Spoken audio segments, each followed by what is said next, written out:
अब अपन जानते हैं मध्य प्रदेश में पंचायती राज। तो मध्य प्रदेश के पुनर्गठन के पश्चात 1957 में 1957 में काशी प्रसाद पांडे कमेटी बनती है जो कि 15 सदस्यीय होती है। ये अपनी रिपोर्ट 1958 में देती है और ये बोलती है कि मध्य प्रदेश में त्रिस्तरीय पंचायतें गठित की जानी चाहिए। इसी के आधार पर 1962 में पहली बार मध्य प्रदेश पंचायती राज अधिनियम का गठन किया जाता है। इसके पश्चात इस अधिनियम के तहत 1965 में ग्राम पंचायतों के चुनाव होते हैं, 1971 में जनपद पंचायतों के चुनाव होते हैं और कभी भी जिला पंचायतों के चुनाव हो ही नहीं पाए। पंचायती राज अधिनियम इसके बाद 1981 आता है। इसमें भी पंचायतों का स्वरूप त्रिस्तरीय रहा।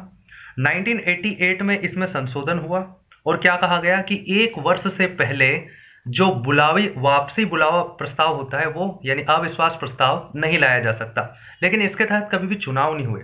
इसके बाद मध्य प्रदेश पंचायती राज अधिनियम 1990 आता है जो कभी लागू ही नहीं हो पाया। इसके बाद 73 और 74th अमेंडमेंट हो गया 1992 में। तो इसके पश्चात मध्य प्रदेश इन संविधान संशोधनों को लागू करने वाला पहला राज्य बनता है और मध्य प्रदेश में अधिनियम आता है मध्य प्रदेश पंचायती राज अधिनियम 1993, जो कि लागू कब हुआ?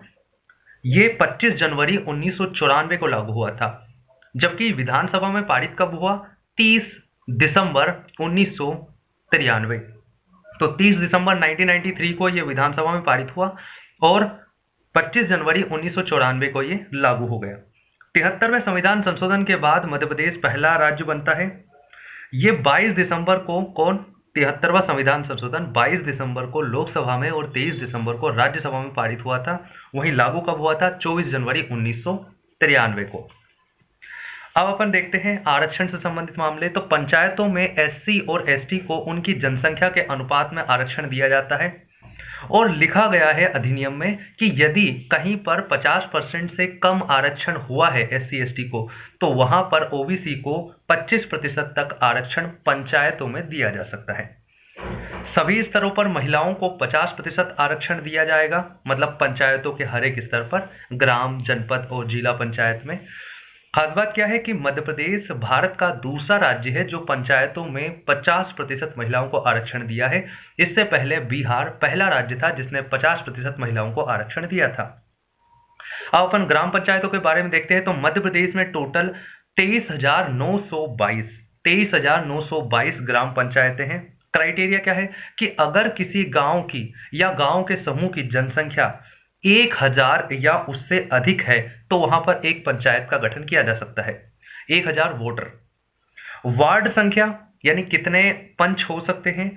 तो न्यूनतम 10 यानी मिनिमम 10 वार्ड तो रहेंगे ही और मैक्सिमम 20 वार्ड हो सकते हैं किसी ग्राम पंचायत में।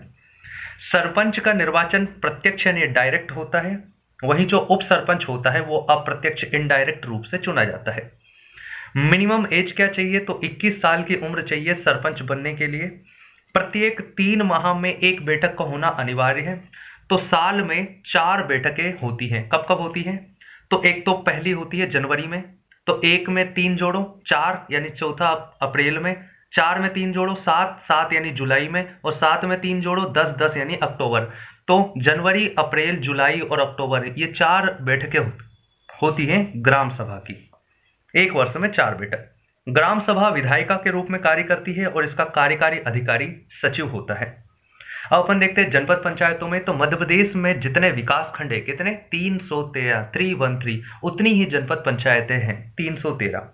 कम से कम 10 वार्ड हो सकते हैं जनपद पंचायतों में और मैक्सिमम 20, उसमें 25। ग्राम पंचायतों में मिनिमम 10, मैक्सिमम 20।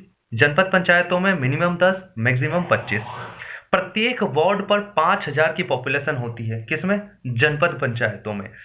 इसके जो सदस्य होते हैं वो डायरेक्ट चुने जाते हैं, लेकिन जो अध्यक्ष और उपाध्यक्ष होता है वो अप्रत्यक्ष रूप से चुना जाता है। इसका जो सीईओ होता है, चीफ एग्जीक्यूटिव ऑफिसर, वो राज्य प्रशासनिक सेवा का अधिकारी होता है, यानी एमपीपीएससी से चुना जाएगा मध्य प्रदेश में।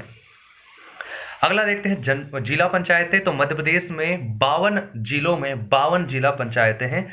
मिनिमम 10 और मैक्सिमम 35 वार्ड हो सकते हैं और 50,000 की आबादी पर एक वार्ड का गठन किया जाता है।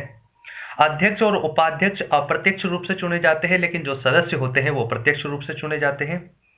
जो सीईओ होता है वो एक आईएएस ऑफिसर होता है, यानी भारतीय प्रशासनिक सेवा का अधिकारी होता है। तो अपन फटाफट रिवीजन कर लेते हैं। तो ग्राम पंचायतों में मिनिमम वार्ड 10, मैक्सिमम 20, 10,000 की आबादी पर गठित की जाती है। सरपंच प्रत्यक्ष, उप सरपंच अप्रत्यक्ष रूप से चुना जाता है। सदस्य जो होते हैं यानी पंच होते हैं वो भी प्रत्यक्ष रूप से चुने जाते हैं। 23,922 पंचायतें हैं और इनके जो कार्य का वर्णन किया गया है वो मध्य प्रदेश पंचायती राज अधिनियम 1993 की धारा 49 यानी 49 में किया गया है। जनपद पंचायतें 313 हैं। मिनिमम 10 और मैक्सिमम 25 वार्ड हो सकते हैं। 5,000 की आबादी पर एक वार्ड का गठन किया जाएगा। अध्यक्ष उपाध्यक्ष अप्रत्यक्ष रूप से चुने जाएंगे, सदस्य प्रत्यक्ष रूप से चुने जाएंगे। 313 जनपद पंचायतें हैं और इनके कार्य का वर्णन धारा 50 में किया गया है। जिला पंचायतें 52 है। मिनिमम 10 और मैक्सिमम 35 वार्ड हो सकते हैं। एक वार्ड 50,000 की आबादी पर गठित किया जाएगा। अध्यक्ष उपाध्यक्ष अप्रत्यक्ष रूप से चुने जाएंगे, सदस्य प्रत्यक्ष रूप से चुने जाएंगे और इनका वर्णन जो किया गया है, ठीक है।